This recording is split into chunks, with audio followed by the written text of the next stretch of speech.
Hey everyone, it's your girl Maddie here, aka Beavermot, and today I'm joined by Brian Tatler of Diamond Head, who has a new live album coming out, Live and Electric, coming out off of Silver Lining Music on July 11th. Now, Brian, I'm curious. So, you recorded this live album back in 2022, just 3 years ago, and I'm wondering, what is it like to have these kind of older classic songs like The Prince and Helpless still received so well and have people wanting to hear them in the 2020s? It's great, obviously. It's amazing that, we've been doing these songs for 45 years and people Mhm. still want to hear them. So we're very lucky, that debut album we made, Lightning to the Yeah. Nations. At the time, we couldn't even get a record deal for it, and we ended up putting it out ourselves. We pressed up 1,000 copies and sold the mail order, etc., etc. It's strange how it's become this sort of classic album, and four of the songs were covered by Metallica. So it obviously had some kind of merit about it. But at the time, we were, disappointed that the record labels didn't snap us up, and we started work on pretty much the next album immediately, which ended up being Borrowed Time. Yeah. You mentioned the Metallica covers, and you get asked this all the time. I'm going to ask it again, but what was your reaction when Metallica did cover "Am I Evil" and then after that a number of other Diamond Head songs? Yeah, well, each time it's been, flattering. I mean, amazing. Uh, of course, in 1984, Metallica were not that big, Hmm. and they were on Music for Nations. And we'd known Lars since 1981, so we knew him before he formed Metallica. He came over because he bought a copy of the album, mail order, and he just came and introduced himself at a gig, and we thought, oh, you're that guy who bought a copy in LA. We knew we had one fan at least in LA, and it turned out to be Lars, and so he's a 17-year-old kid, and we took to him. He stayed at my house. He stayed with the singer Sean for about 3 or 4 weeks, and then went back to the US and formed Metallica. So to us, it was Lars's band Yeah. have covered a Diamond Head song, and they were the first band ever to do Hmm. that. But in 1984, they were, Diamond Head was bigger than Metallica, and we thought, oh, it was just nice that Lars had covered the song, and they sent us a copy, and we were very flattered.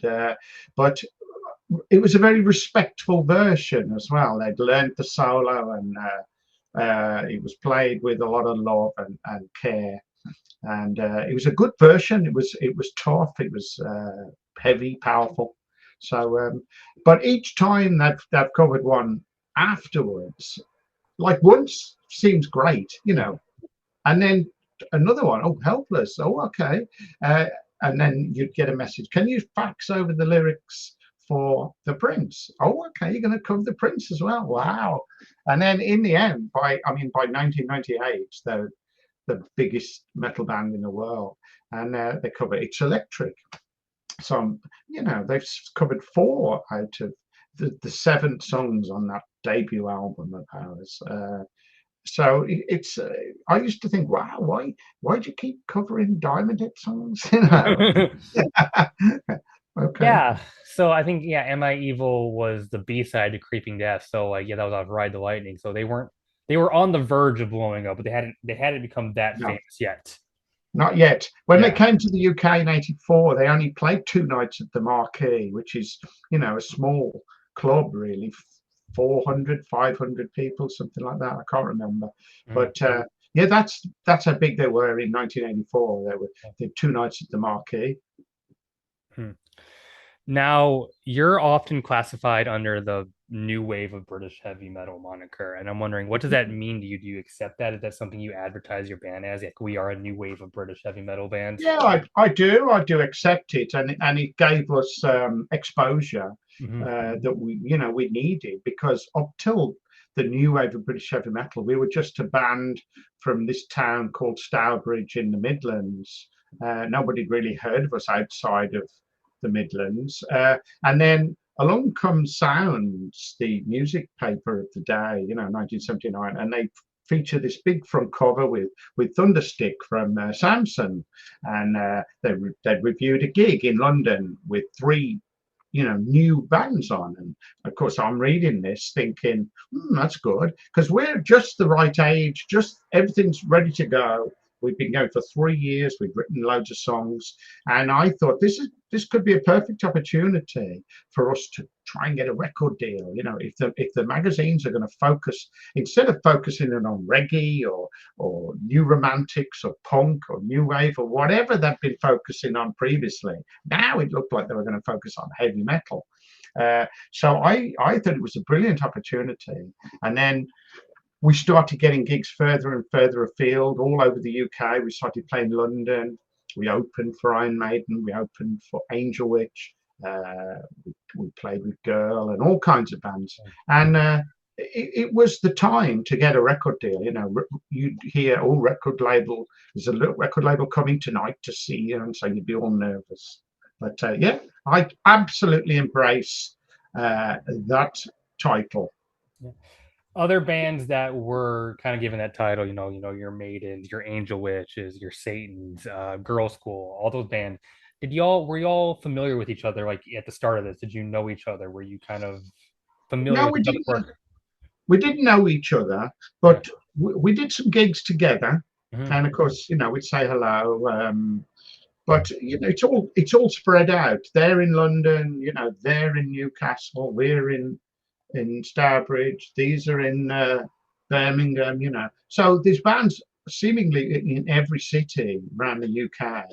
And the only reason we knew about each other is because of Sounds and these articles that they kept running. They'd run Yeah. a piece on Def Leppard, and they'd run a piece on, like you say, Girl School or something. And we were also featured in the very first edition of Kerrang, which came out #1, and there was a little piece about Diamond Head in that. Hmm. But yeah, the only time we'd get to know each other really is at gigs. We'd do gigs together, and yeah, there's your answer. Yeah. Okay.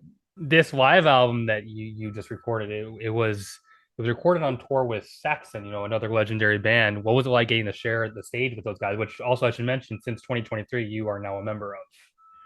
Yes, I am. I joined in 2023. Yeah, fantastic. I'm really loving it.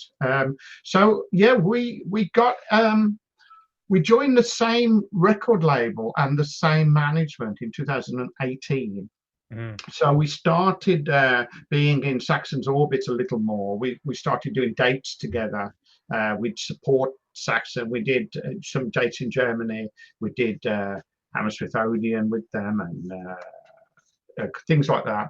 And so we get to know each other a bit more. And then we got offered the big tour in October of 2022. We toured throughout Europe. We did 22 dates, and then after that we did a 14-day tour of the UK. With opening for Saxon every night, and so that was fantastic. But during this European tour, we had a meeting and we said we should record the gigs and potentially do a live album.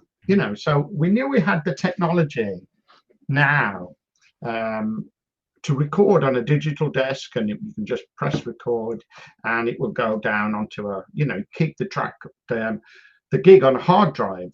And it's not an expensive way of recording, is it?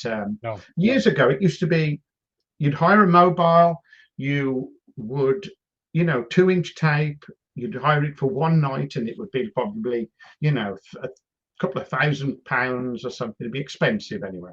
And so we did that back in the day. But now the technology is there, so you can just record every gig, and at some point at your leisure, next year or whatever, just go into the studio and have a listen through to the tracks and see what you think.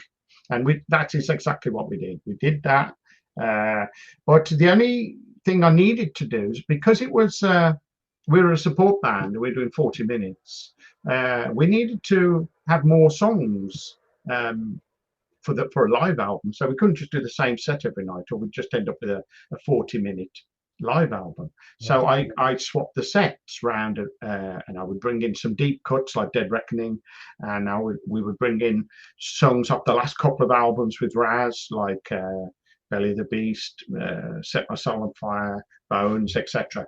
And so we would mix in the classics really with the new material or newer material, and try and capture it all, try and record everything, and then we've got enough songs then for a live album. You want to do maybe an hour, 60 minutes live album. So we needed to do about 12 songs. So that's how we got around that problem. But I thought, well, we're playing to big crowds every night.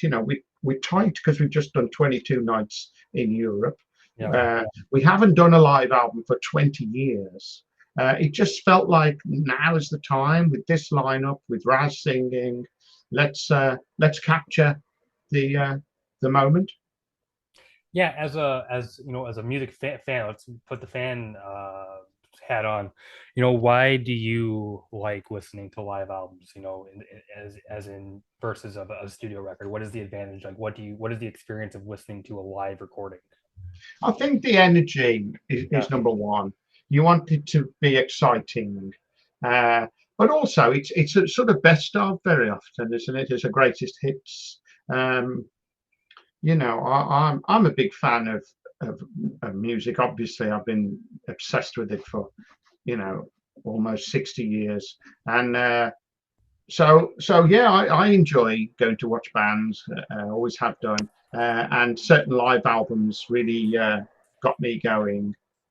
I think I prefer studio albums. I like hi-fi, I like the quality, but I also appreciate a well-recorded live album that sounds, exciting. It's hard to compete with the big boys, when they put out an album and there's 50,000 people shouting and Yeah. cheering along, and you can tell it's in a stadium or something. It's hard to compete with AC/DC and Yeah. you know, Metallica or whatever.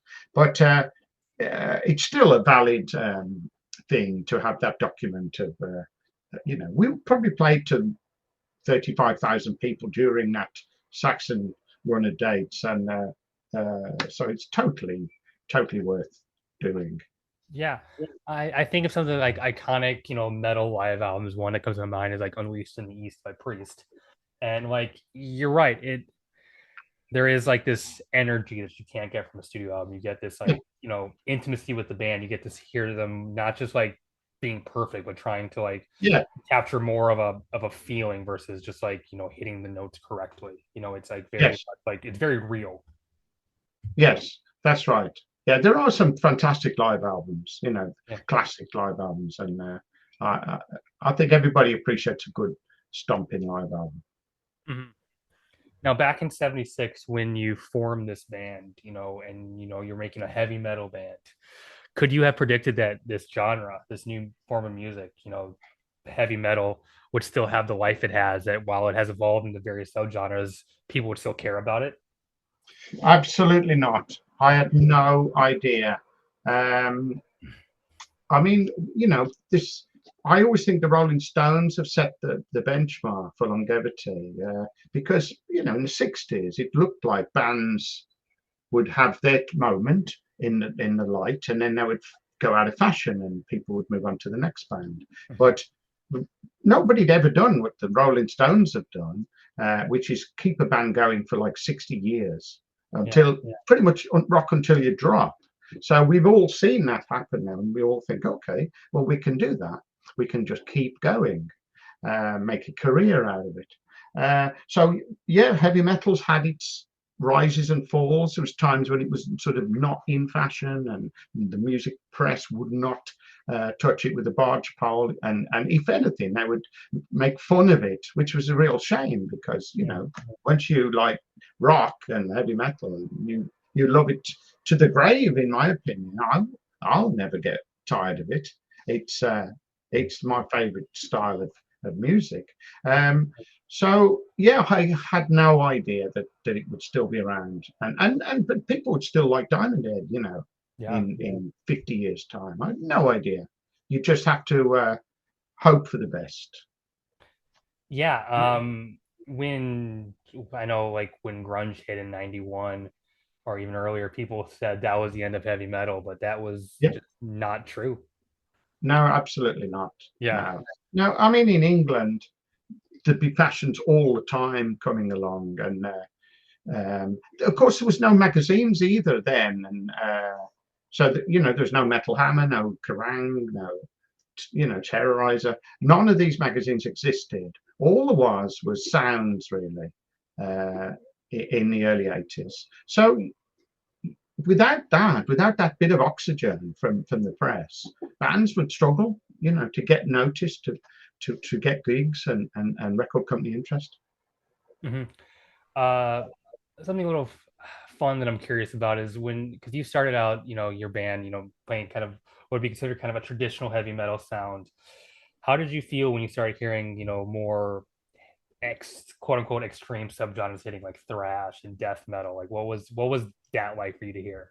Like getting into that. Um, I I can't remember exactly, but I do remember thinking, yeah, wow, that's not what I do. That's a long way moved forward. I remember seeing Napalm Death on TV playing Scum, Yeah, and I great thought, record. wow, that's amazing. I can't work out where the beat is. I can't understand what the guitarists are doing. I can't work out a riff. I can't hear any lyrics at all. But that was obviously ahead of its time, and that influenced lots and lots of bands. And I suppose it becomes the norm then. That becomes the normal. And then other kids grow up and they hear that this is normal. So Hmm. we want to do even heavier, even faster, even darker, and Hmm. on it goes. And it's a fantastic thing that heavy metal has evolved for 50 years. We didn't know it was possible. Yeah. I mean, it started out pretty much as a sort of heavy blues thing, didn't it? Hmm. Led Zeppelin and Cream and Jimi Hendrix and all that. But no one could have seen the potential of where it could go and how far it could go, and detune your guitars and double kick drums and Hmm. growly vocals, and Yeah. no one knew. It's Yeah. all just keeps evolving bit by bit, and somebody finds something new each time, hopefully, and it progresses. Yeah, I always kind of nerd out when I like somebody hears like a Cannibal Corpse song, and I'm like, but also it's the same genre of music that Iron Maiden played. I could show you how they're connected and how they like evolved into it from that into this. But like it's like Yeah, it's very jarring hearing the two kind of side by side. yeah, it's right. It's right. Yeah. Um, it's moved a long, long way. Much more than some other genres. Like blues hasn't really moved a lot in 50 years, has it? Or what else? Country music still sounds like it did, 50 years ago or something. But heavy metal is almost unrecognizable. Mhm. If you could, like you say, if you compare, say Cannibal Corpse to, Black Sabbath or something, Yeah. or Yeah. AC/DC, it's miles away. Yeah. Yeah. I mean, I guess you could say they're in country. There's or even like I guess a better example would be jazz or here's you can see the Yeah, difference like bebop and like I don't know free jazz, but still it's not as different as like what you no, play versus black metal. no, I agree. Yeah. I agree. It's evolved massively, and it's been step by step, hasn't it? Now, for you personally, you started this band in 1976, and heavy metal had been around for a handful of years. You had your Sabbath, you had Priest, you had Budgie. Um, what were some of the first records that you heard that sort of got you to think, "Hey, I want to play in a heavy metal band"? Probably Black Sabbath, things like Master of Reality. Hmm. My brother had Master of Reality, and my brother, who was 6 years older than me, saw them on that tour in 1971 at Birmingham Town Hall. And he took me to see Black Sabbath in 1974 on the Sabbath Bloody Sabbath tour at Birmingham Odeon. That was great. Um, but my brother influenced me to play guitar, but I would just seek out riffs, really, guitar riffs. So I'd be listening to, like you say, Judas Priest, Budgie, Led Zeppelin, obviously massive, Deep Purple, all those classic bands of the day, Thin Lizzy, UFO. If they'd got a riff, sometimes they'd come on top of the pops, and so you'd have all these pop bands, and then you might have a rock band come on. Thin Lizzy might come on, or Saxon might come on, anybody, and so I'd be looking for that, and the same with the Old Grey Whistle Test. Uh, Anything that was a bit heavier, a bit, oh, there's a riff there. I like that riff. So I'd be looking out for riffs and as heavy as possible, really. When I first heard Symptom of the Universe, I thought, wow, that's heavy. I'd like to do something like that. Yeah. Or the same with Exciter. That felt Oh yeah. very fast for the time, which was probably 77, 78, 78 possibly. So at the time, that was really, really heavy and really fast. And so it's all going into my, melting pot, and I'm trying to figure out what I would like to do. Yeah. I had a conversation with a customer at my shop the other day. I was listening. Was playing some Dio over the sound system, Yeah, and was playing specifically a Dio Black Sabbath cut because you talked about listening to Black Sabbath, and I'm curious because I wasn't around at the time when when Ozzy left Black Sabbath and Dio took over. Was that huge news? Was that a big deal? Did people really care about that? it was huge. Yes, at the Yeah, time, it was huge that Ozzy had gone, yeah, because I really liked Ozzy in Sabbath, the first six albums in particular, hmm and then for 5 minutes they got in a different singer called a chap from a band called Savoy Brown in the Midlands, and was on a local TV program, and it's on YouTube. So that felt a bit strange. yeah, And then they ended up with Dio, who of course I really liked Rainbow. So yeah. I'd got the first Rainbow album, Rainbow Rising, Long Live Rock and Roll, and so I probably thought it was a good idea, a good match, hmm uh, of putting Dio into Black Sabbath.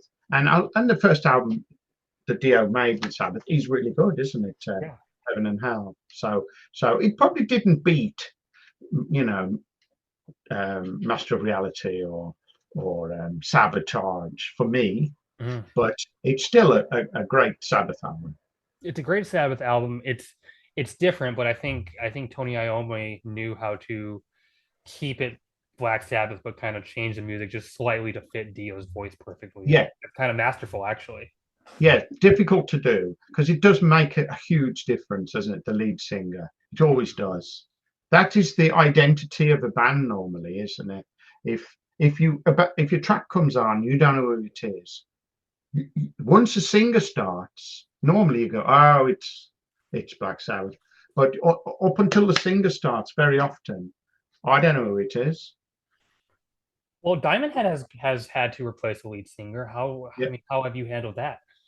Well, we had no choice. Yeah. We couldn't work with Sean anymore. It became impossible. We were doing nothing. We had an album, uh, that was doing nothing, and so we got in Nick Tart, hmm who was a local singer and from Cannock, and he was great.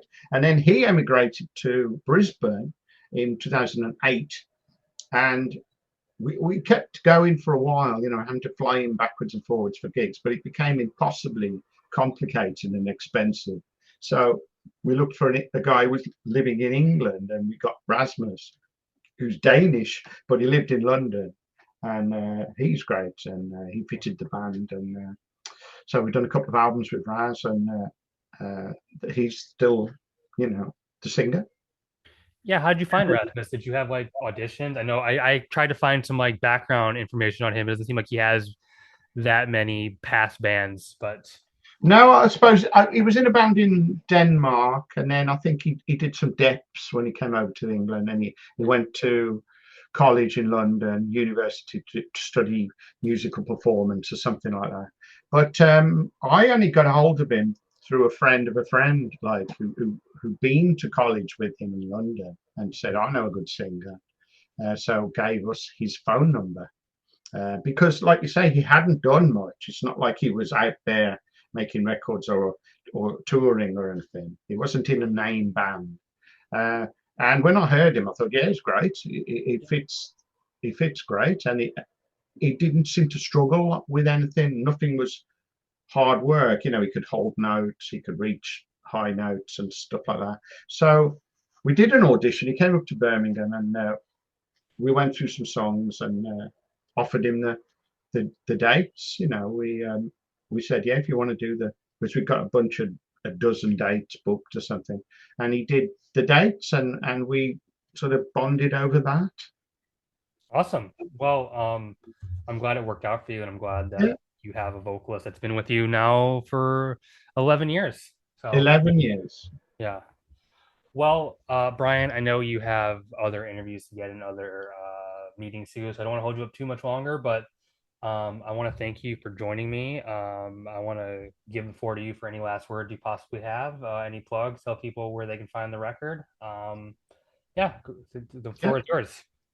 this is the album. I've got a copy here. Yeah. The new, well, live album, live and electric, and it's out on Silver Lining um, on July the 11th. Yes. And yeah, so all good. Okay. Sounds Well, great. for everyone at home watching, make sure to check out the album. As always, thank you to my patrons. For everyone watching at home, keep it metal. My name is Maddie, aka Beaver Mosh, and we're out of here. Bye.